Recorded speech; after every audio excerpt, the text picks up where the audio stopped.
Karena kan kalau sistem reimburse itu kan semua kwitansi dan notanya kan harus asli kan? Iya, iya baiknya sih gitu ya kalau memang misalnya dia punya Karena kan banyak pilihan di lapangan itu kan banyak orang pengen juga punya kartu prudensial, ya, pengen juga, tapi dia juga punya BPJS BPJS. gratis gitu. Heeh. Kadang bingung mau gunakan yang mana. Gitu. Sementara kan butuh semuanya butuh nota asli. Kalau untuk BPJS sendiri, ini saya juga nanti teman-teman juga koreksi di lapangan seperti apa. Sepengetahuan saya, BPJS itu agak susah mengeluarin surat koordinasi manfaat. Dia agak susah tuh, maksudnya ngeluarin surat apa segala macam tuh agak susah. Jadi sarannya adalah kalau emang punya Prudential pakai aja Prudentialnya lah, gitu. Ya, ya kalau BPJS kalau emang misalnya ngerasa cukup dengan manfaat yang ada ya silahkan pakai. Cuma dia agak susah kalau buat keluarin surat ini dong, udah bayarin berapa BPJS-nya terus ngeklaim ke Prudential dia susah tuh. Iya, makanya rata-rata kan begitu. Karena kan mereka juga butuh yang asli juga kan. Gitu.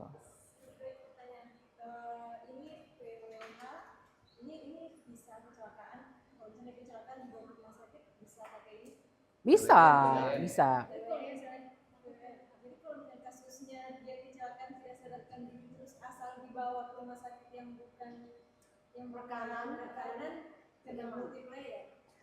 Kalau kejadiannya emergensi seperti itu, Perwel kita itu dia punya kebijakan. Selama dia karena kecelakaan lalu lintas, Ada kebijakan. ya ada kebijakan. Kalau dia lalu lintas, terus dia ternyata dibawa ke rumah sakit yang terdekat, ya terus ada polisi, surat keterangan BAP polisi, dan itu benar-benar karena kecelakaan, itu akan dianggap multiplier 1, akan dianggap di PP Hos. Khusus kecelakaan lalu lintas ya. Ya karena bisa terjadi kayak gitu. Kan tidak direncanakan. Ya, khusus kecelakaan lalu lintas kemungkinan bisa terjadi dibawa orang kemanapun ke klinik terdekat. Dia ada kebijakannya. Kalau kecelakaan non lalu lintas, selama pre-rawat inapnya dilakukan dimanapun, ya sudah dia nggak ngaruh ke multipliernya. Ngeklaim aja, tapi dia nggak ngaruh ke multipliernya. Dia akan ngaruh ke multipliernya saat rawat inapnya PPS atau enggak? Rawat jalan boleh. Rawat jalannya soalnya gini. Rawat jalan satu ya.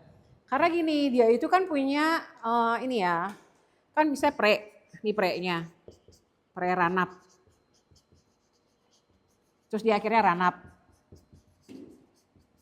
Terus ada paskanya misalnya ya, pasca ranap. Yang pentingnya itu adalah pas ranapnya harus PP Hos. Si lalu lintas itu termasuk diabaikan selama memang sesuai kalau lalu lintas ya. Tapi kalau yang kecelakaan biasa, pre-ranapnya nggak apa-apa di sini. Tetap bisa klaim gitu ya. Tapi tapi rawat inapnya harus di PP Hos kalau mau multiplier 1. Bisa. Jadi pre-nya misalnya klinik terdekat nih, tapi kalau mau rawat inapnya langsung pindah ke PP Hos. Gitu. Justru karena bukan lalu lintas, misalnya jatuh. Kan paling kecelakaan darurat pertamanya kan adalah yang penting kata dokter apa. Rawat inapnya kalau serius harus cari yang PP Hos. Kalau lalu lintas agak beda tadi. Gitu. Yang penting status pas rawat inapnya ke rumah sakit yang PP Hos. Ya, Bu Wayan.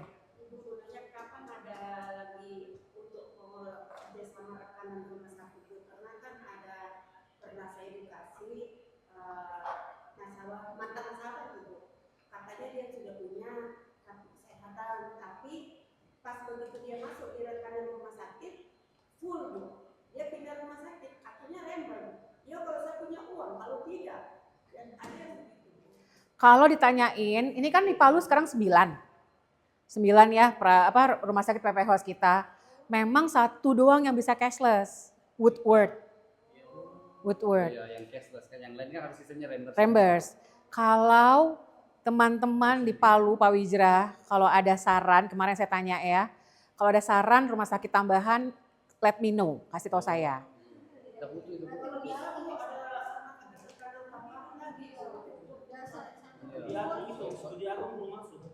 Ya, kasih tahu ke saya. Kalau saya kemarin dengarnya ini Samaritan. Ya, itu juga bagus. Makanya kasih kontaknya atau bilang sama si PIC rumah sakitnya untuk kontak ke Prudential. Nanti bisa ngirimin company profile gitu ya. Nanti mereka biar berinteraksi sama tim providernya Prudential. Bisa kok, kita bisa bantu kalau memang ada aspirasi dari daerah untuk nambah PP Host. Karena memang dari dulu kan cuma satu kan, seharusnya sudah bisa lah nambah 2 atau 3 minimal. Dan ini sih arti gini, kalau misalnya Pak Wijrah nanti dengan segala targetnya ngerekrut banyak orang, mestinya sih rumah sakitnya nambah sih Pak. Ya. Pemerintah tidak pernah dari rumah sakit Angkasa mereka mau minta kerjasama dengan Prudential. Bisa kok, bisa, Masih harus swasta kan? bisa. Bisa, pokoknya selama memang mereka mau memenuhi peraturan dari Prudential. Yang penting reimburse saja gak apa-apa lah. Tapi kalau cashless ada rumah sakit yang, jadi gini, teman-teman antara cashless sama reimburse sangat tergantung sama kesiapan SDM rumah sakitnya. Karena kalau kita cashless, itu tuh perlu kelihayan SDM rumah sakitnya menggunakan platformnya PMN. Purwell Medical itu kan punya platform, punya website. Nah ada terutama daerah-daerah tertentu termasuk Indonesia Timur yang ngerasa aduh staff saya ribet lah kayak gitu-gitu. Jadi perlu kesiapan dari pihak rumah sakitnya, mau nggak mereka gunain PMN portalnya. Kenyataannya ada rumah sakit yang ngerasa aduh saya ribet lah pakai gitu-gitu, reimburse aja.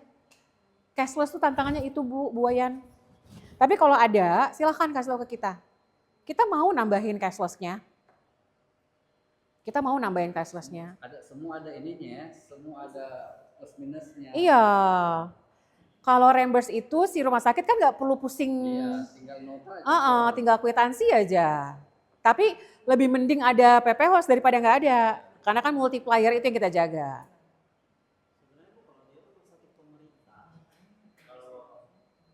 Anggaplah dia umpama belum mengajukan kerjasama PT Pos harusnya itu jangan jadi multiplier dua, mereka harus tetap satu. Kalau udah PP Host? Anggaplah ini belum ya. Tapi menurut saya rumah sakit pemerintah itu murah orangnya. Tidak akan menggelembungkan klaim kalau rumah sakit daerah apalagi kan. Obat-obatan juga murah. Karena mereka kan sudah punya standarnya kan. Apalagi di daerah gitu ya.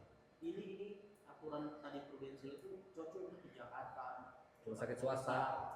Yang dia, ya kan? Kalau di daerah kita begini. Daerah kan sudah ditentukan semua kan.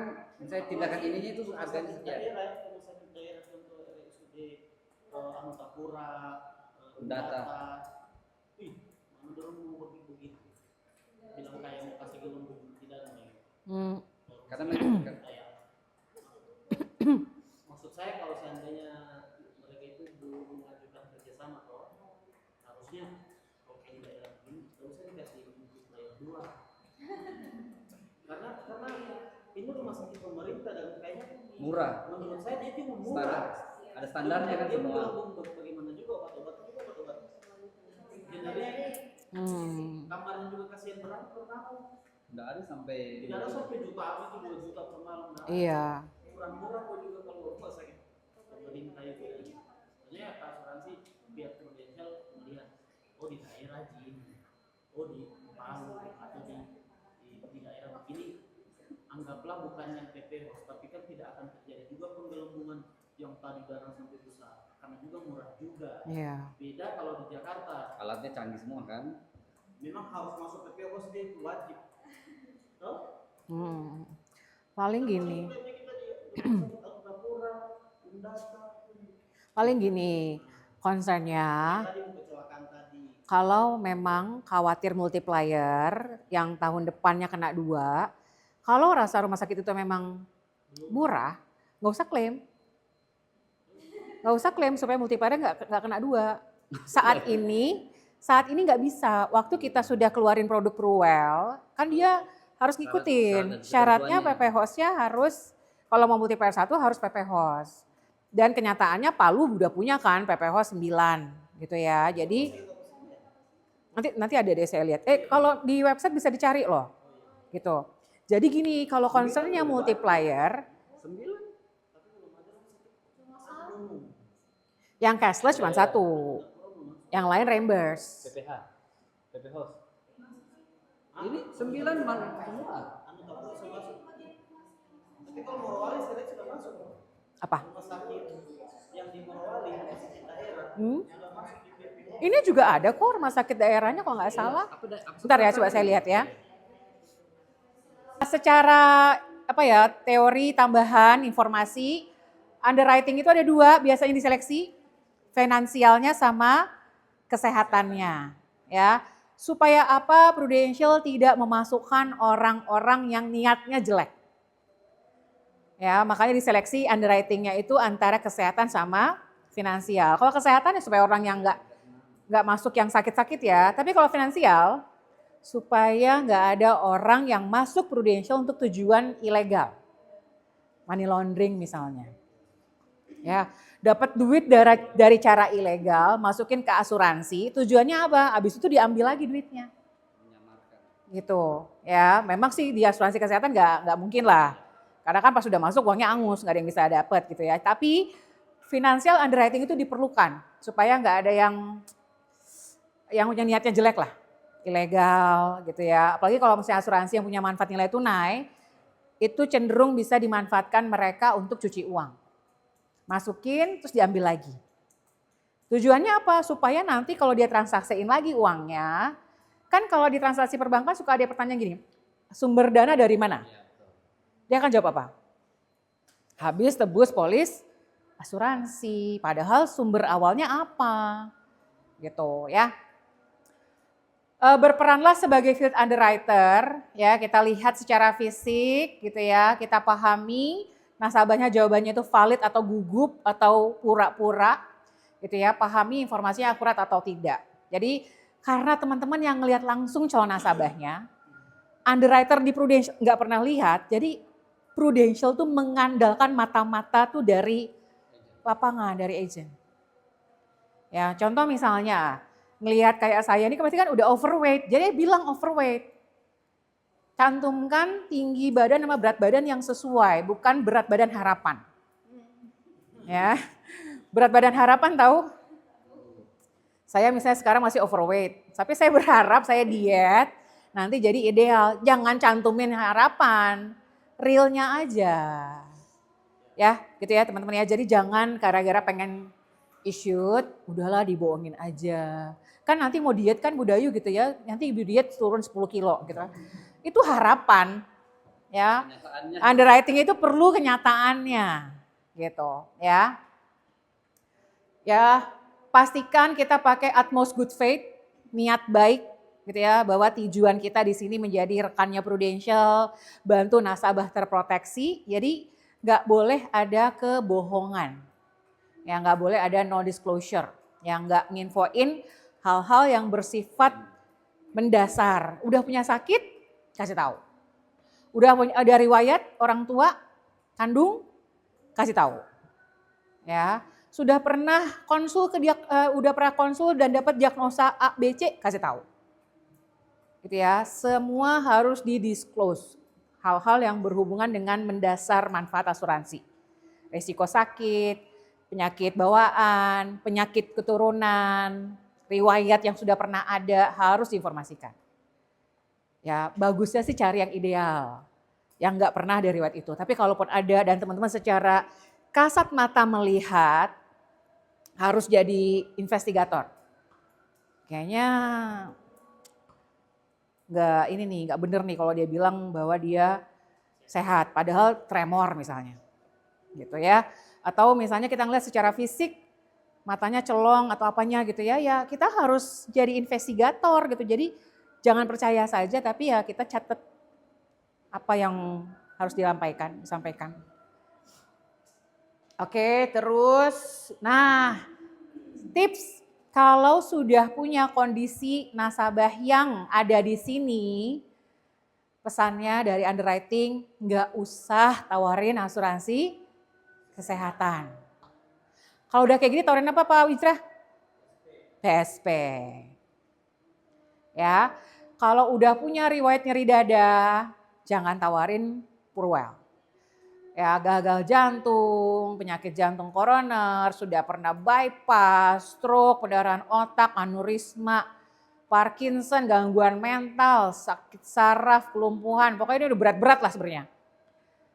Ya udah deh, jangan buang-buang energi.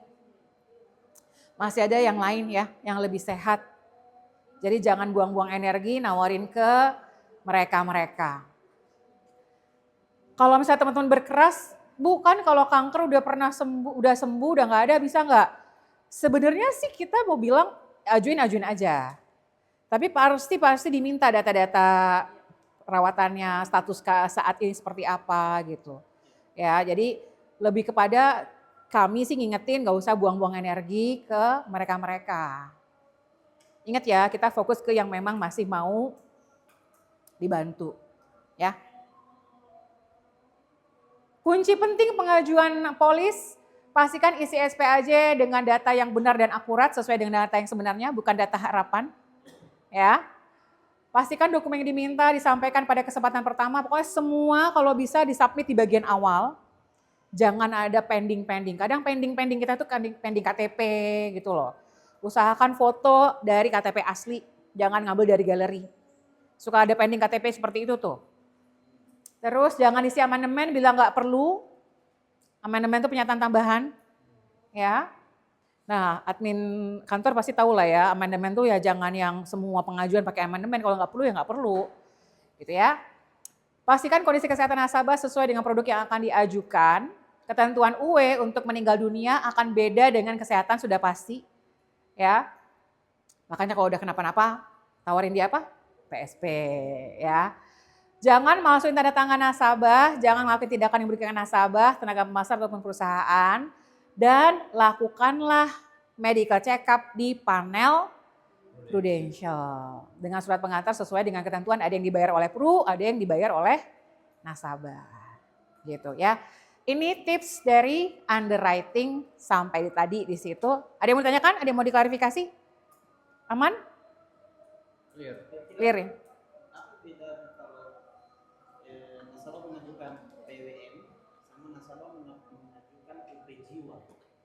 Sebenarnya lebih pemeriksaannya itu lebih ketat PWM. Iya. Lebih ketat PWM. Bisa ditahu apa sih? Di mana perbedaannya? Perbedaannya, underwriting untuk asuransi kesehatan akan melihat potensi kesakitan dia akan bagaimana. Akan sering klaim nih kalau orang udah kena kenapa-napa. Pasti akan diperiksa lebih ketat, dilihatlah potensi sakitnya apa. Tapi kalau UP jiwa, underwriting cuma ngelihat umurnya kira-kira berapa lama lagi. Dia cuma ngelihat potensi meninggalnya aja. Kalau yang kesehatan adalah potensi klaimnya kapan ini. Jadi memang kalau asuransi kesehatan lebih beragam nanti yang diminta. Jadi pas diminta pertama kali mungkin diperiksa ABC. Pas lihat hasilnya diminta lagi macam-macam tuh. Karena ternyata wah kita perlu data tambahan nih, ini apa artinya. Kalau UP jiwa, underwriting cuma ngelihat umur dia kira-kira berapa lama lagi ya. Kalau masih jauh kita terima tuh. Tapi kalau misalnya udah kenapa-napa ya mungkin akan di pengecualian, ada decline juga. Akan tetap ada decline sama pengecualian, ditolak sama pengecualian, tapi kesehatan itu lebih detail pemeriksaannya. Bisa panjang permintaannya. Gitu. Ya. Oke, kita break dulu. Ya. Ya, kita break dulu. Dia itu punya ketentuan kalau memang dia clean case itu artinya case-nya tuh case yang ideal gitu ya. Pemahamannya dulu ya dari sisi underwriting. Kalau clean case UE-nya berarti kan dia cepat issued. Maka orang klaim, ini UE-nya ya, ini UE. Maka klaimnya udah diprediksi kalau emang dia orang yang sehat, nih clean case tuh orangnya sehat gitu ya. Ideal lah. Pokoknya pertanyaan pernah sakit enggak, punya penyakit turunan enggak, lalala semua jawabnya enggak. Berat badannya pun ideal. Orang klaim ngelihatnya ini bakal klaim di atas 2. Pemahamannya gitu dulu. Kalau dia orangnya ideal, namanya orang sehat. Klaimnya mestinya nanti-nanti. Tahun ke-5, tahun ke-7. Kalaupun klaim pun mungkin kecelakaan yang di bawah 2 tahun, di bawah 2 tahun. Jadi kalau clean case harusnya dia klaimnya 2 tahun ke atas. Kalau dia non clean case berarti tidak ideal gitu ya, tidak ideal. Udah punya riwayat lah, macam-macam lah.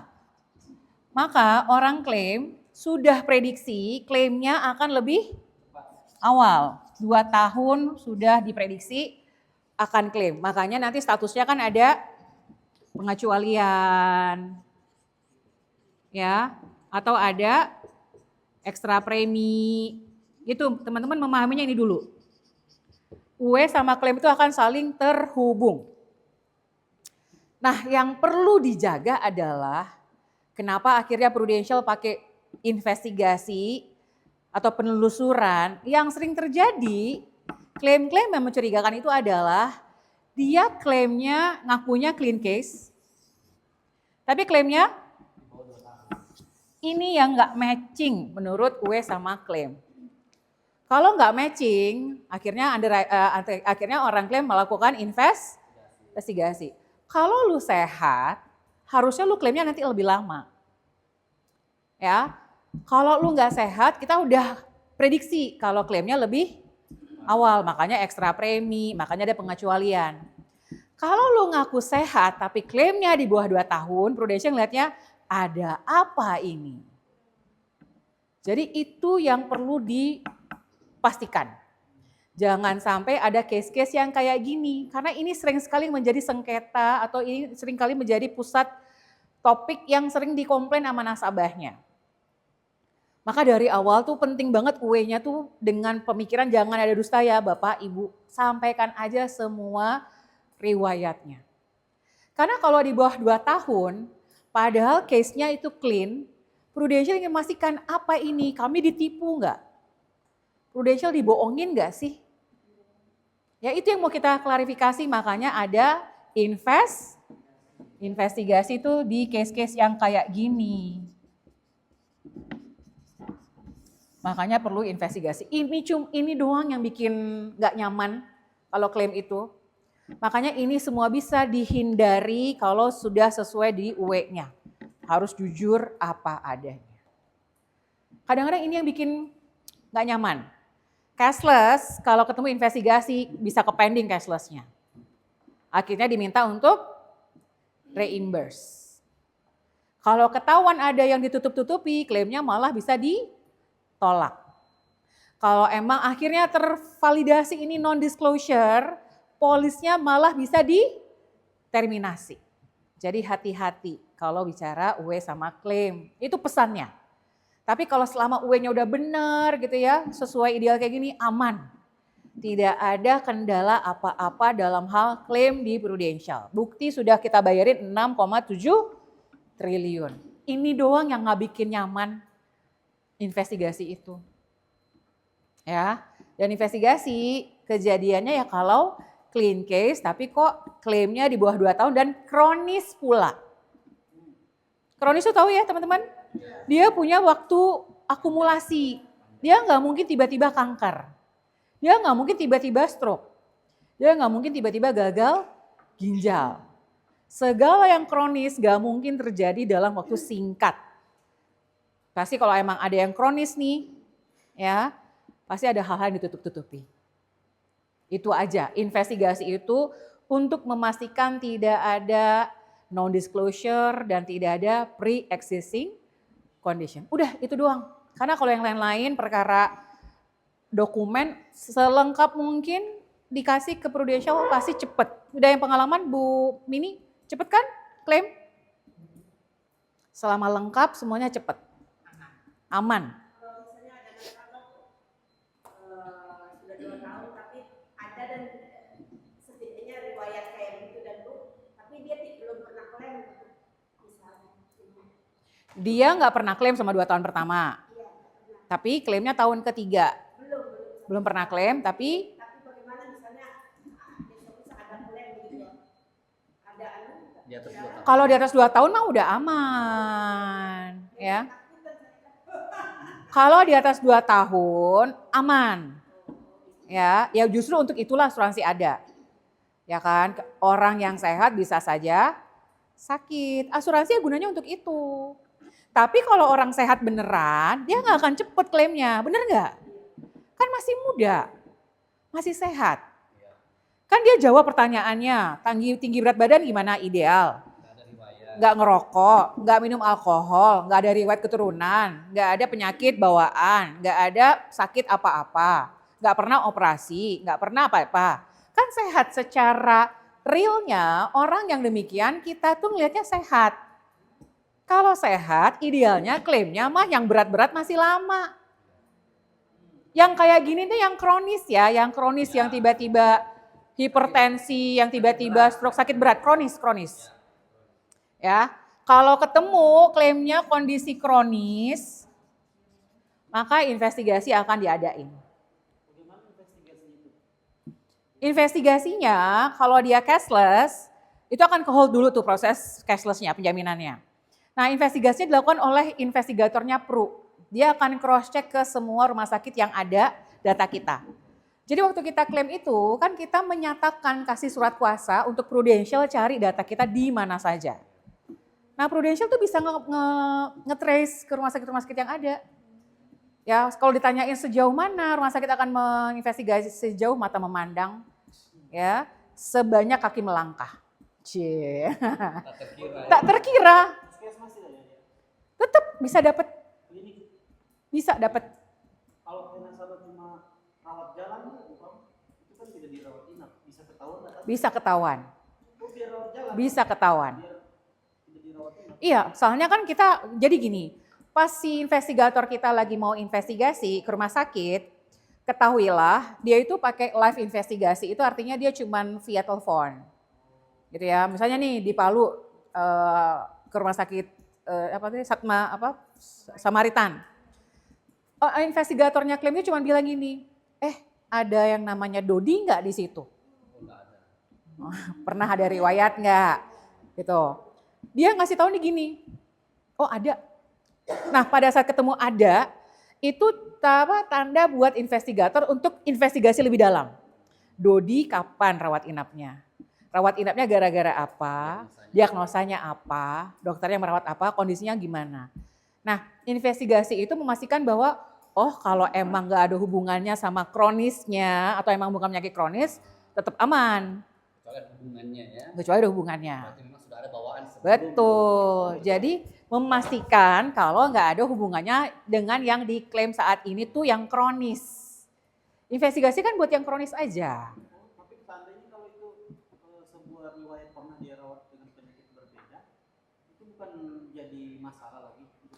Kalau emang, kadang-kadang memang ada yang kayak gitu. Kalau misalnya dia ternyata kondisinya pernah, kan rawat jalan macam-macam. Rawat jalan, kalau rawat jalannya pilek ya udah aman Dodinya. Pilek gitu, rawat jalan ke dokter ISPA, ya diagnosanya ISPA, aman. Tapi kalau hasil rawat jalan, hasil investigasinya rawat jalannya gara-gara divonis dispepsia, pencernaan. Ya udah bisa di re-underwriting. Putusan polisnya bisa diganti. Kenapa? Ini ya kalau misalnya terjadi ya, kalau hasil investigasinya bersih dari kondisi yang dicurigai kronis, kayak rawat jalan kan kedapatan nih, oh Dodi pernah nih di rumah sakit ini tapi diagnosanya rawat jalan, ISPA, infeksi saluran pernafasan. Nggak ada hubungannya nih sama kondisi kronis yang memang harus diinformasikan di depan. Gak apa-apa, cuman emang masuk aja ke data bahwa pernah ada riwayat. Tapi kalau satu sisi yang lain, ternyata Dodi itu pernah didiagnosa dokter rawat jalan nih, dispepsia, pencernaan, GERD, mah, gitu ya. Itu kan nggak hilang sebegitu saja. Maka underwriting-nya klaimnya akan minta, Uwe, tolongin dong Dodi di underwriting ulang. Tolong dong underwriting ulang Dodi karena Dodi bohong waktu ngisi SPAJ. Keputusannya dari underwriting-nya lihat, Dodi ini diagnosanya kan dispepsia, nggak jujur kan. Putusan underwriting tuh bisa dikecualikan atau bisa ditolak, batal karena bohong. Rawat inapnya karena apa? Maka Atau dia bukan karena dispepsia. usus buntu misalnya. Iya, Bisa connect juga ke situ. bisa. Bisa di Karena di bawah 2 tahun. Di bawah 2 tahun itu pasti akan dicari tahu. Ada kemungkinan enggak? ada terklaim nanti. Hah? Usus buntunya jadi terklaim. Sampai nanti bakal bisa diklaim sampai dodinya terima. Kalau di underwriting ulang, underwriting ulangnya putusannya kan terserah underwriting ya. Nunggu putusan. Jadi underwriting bilang gini, kan klaim minta gini. Klaim minta ke UE, UE, gue tuh ada case Dodi bohong nih, ketahuan nih sekarang pas klaim. Kita bilang ke UE-nya, tolong underwriting ulang si Dodi. Oke, si underwriting akan bilang gini, oh Dodi ternyata udah pernah dispepsia nih diagnosanya sama dokter di sebelum punya polis. Udah ada pencernaan gitu kan. Underwriting akan bilang gini, Dodi setelah hasil investigasi, kamu ternyata pernah punya riwayat ini. Maka putusan yang awal berubah ya, polisnya nggak standar lagi, saya kecualikan. Kamu mau nggak? Terima nggak? Kalau terima lanjut, usus buntunya bisa dibayar. Dispepsianya tetap dikecualikan. Kalau nggak terima, ya udah selesai. Karena Dodi udah bohong. Ya, karena itu kan sudah ada dispepsianya sudah ada waktu sebelum polisnya terbit. Betul. Jadi Dodinya tinggal terima. Underwritingnya akan ngasih putusan gitu. Dodi, karena kamu udah bohong, kita kasih pengecualian. Kamu terima nggak? Kalau terima, underwritingnya akan kita lanjutin. Polisnya ada pengecualian dispepsia, tapi usus buntunya bisa dibayar. Karena kan berbeda kan? Karena berbeda. Dibayar. Tapi ribet kan ininya. Panjang urusannya. Iya, nggak enaknya tuh gitu. Tapi kalau diakui di awal, itu tetap langsung dibayarkan. Kalau diakui di awal, mestinya waktu pengajuan pertama kali Dodi bilang aja, saya sudah pernah didiagnosa dispepsia. Maka polisnya pasti diputusin substandard dari awal. Sehingga klaimnya yang ini. Ini yang ini, dia sudah tahu ada riwayat dispepsia. Kan klaimnya usus buntu, nggak ada hubungan. Kalau nasabah dia tidak pernah dirawat di rumah sakit, Terus? cuma dia ada mah gitu. Nah biasanya nanti tuh SKD-nya yang akan nentuin. Surat keterangan dokternya. Dokternya kan suka nanya, sejak kapan Dot sakit ini? Udah pernah sakit kapan? Oh ternyata setahun yang lalu. Ya ditulis setahun yang lalu sudah mulai ada gejala. Itu kan buat dari Prudential, lah kenapa lu nggak bilang waktu ngajuin? Itu bohong lagi. Iya. Gitu teman-teman ceritanya. Makanya jangan ada dusta di antara kita.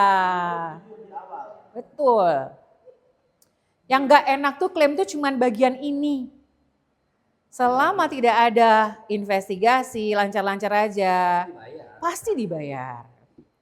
Makanya saya kalau nasabah saya bilang biar proses di awal agak lama, ada medical atau ada apa-apa, yang penting yang ke depan pada saat klaim ini Betul. mulus. Memang harus gitu, nggak apa-apa dibilang ketat.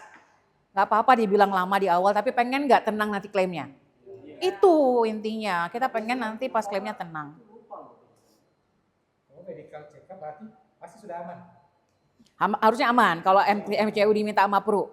Berarti Pru udah ngeliat tuh putusannya. Kalau data yang dikasih masuk tidak sesuai, begitu medical check up, sudah yang itu aja yang dimasukkan. Oh nggak bisa, harus jujur juga, harus jujur. Medical check up itu berdasarkan keterangan yang digali waktu nasabah bilang, oh saya pernah mengalami ini. Nah, karena kita contrengnya itu berarti Prudential minta MCU. Berarti bukan jaminan juga ya. Nggak jaminan. Niat awal itu yang jadi pegangan sebenarnya. Utmost good faith. Harus kita yang berniat nggak ada bohong. Dan kalau misalnya tadi Pak Wijaya bilang, kadang-kadang nasabah bisa lupa. Iya benar. Tapi kebanyakan nasabah pura-pura lupa. Ada. Makanya ada yang bilang biasa asuransi itu penipu, terbalik sebenarnya. Iya. Tidak pernah asuransi penipu. Benar. justru nasabah yang berbohong. Benar. Iya, nasabah itu bohong. Saya ini ya. SPAD pengajuan biasanya kalau cuma penyakit ringan-ringan karena dia dirawat, diamankan biasanya. Iya. Iya. Dirawat misalnya tahun sekian. Ya nggak apa-apa, itu kan artinya bentuk kita mau buka-bukaan gitu ya. Tapi intinya gini, realitanya, iya kalau ada nasabah bisa lupa, nggak apa-apa, kita juga akan menerima gitu loh. Tapi sering sekali nasabahnya pura-pura lupa. Maksudnya gini loh, kalau dia penyakitnya berat, nggak mungkin kan sebenarnya lupa. Nggak mungkin lupa gitu loh. Tapi kalau dia mengaku lupa, pasti karena dia punya tujuan supaya klaimnya dibayar. Masa gini loh, seumur sekarang, masa nggak inget sih rumah sakitnya mana aja? Saya sih seumur yang gini tahu insya Allah ya sehat-sehat terus ya, cuman rawat inap gara-gara melahirkan sesar. Rawat jalan cuman gigi. Masa iya kita bisa lupa? Terus rumah sakitnya tuh cuman 2 pilihan saya. Kayak saya di Jakarta Selatan, saya cuma Siloam TB Simatupang, Mayapada Jakarta Selatan. Masa iya lupa kayak gitu? Nah iya kenyataannya nasabah yang bilang lupa sering kali pura-pura lupa. Karena tujuannya pengen dibayarin. Klaim kita itu nggak ada masalah kalau kita semuanya tahu prosedur kayak gini. Gitu. Penting nih, karena banyak kan biasa yang viral itu mengenai klaim. Nasabah bilang klaimku tidak dibayar. Akhirnya masyarakat luas yang umum berpikir asuransi ini jelek. Kok kenapa tidak dibayar klaim kan? Kalau nasabah tahu betul-betul, sebenarnya kebanyakan nasabahnya yang salah loh. Betul. Yang pertama, kedua biasa agennya. Disetor uang ke agennya tidak bayar preminya. Betul. Kalau asuransi tidak pernah masalah selama ini. Selama emang iya nggak pernah masalah. Ya Tapi itu. kesian asuransi tercoreng kan, padahal tidak pernah loh. Benar. Makanya setiap saya ketemu dengan mitra bisnis agency itu saya selalu bilang, ayo jaganya bareng-bareng. Dimulai dari proses pengajuan awalnya, kita sudah mikir ke depannya. Jangan cuma mikir saya pengen closing cepet biar komisinya cepet. Mikirlah langsung nanti klaimnya gimana ya. Nasabah bilang asuransi penipu langsung semua investasi itu tidak keluar semua. Padahal ini link. Aduh, jadi banyak miss. Iya. Banyak miss. Ya realitanya gitu teman-teman. Ya jadi Itulah perlu agent yang profesional. benar. Yang menjelaskan betul-betul. Jadi kita kalau ketemu nasabah seperti itu kita jelaskan, oh Pak yang benar seperti ini, yang sebenarnya seperti ini Pak, supaya dia tidak persepsinya terus salah terus, supaya ke depannya tidak jadi virus. Ketemu temannya lagi nongkrong, Iya. asuransi jelek. Karena ada loh nasabah kami, saya prospek sebelum COVID, ini agent saya sudah closing nasabah, sudah tanda tangan Bu SPJ. Pas kita datang lagi untuk follow up mau tanda tangan, teman akrab bilang, jangan masuk asuransi, sudah bagus itu asuransi. Kalau dua-dua kan kata suami mati, ini nggak jadi closing karena temannya. Setelah 3 bulan suaminya meninggal loh. Ya Allah. Semula tidak didoakan pun mati. Iya. Dia bilang jangan pakai asuransi, jangan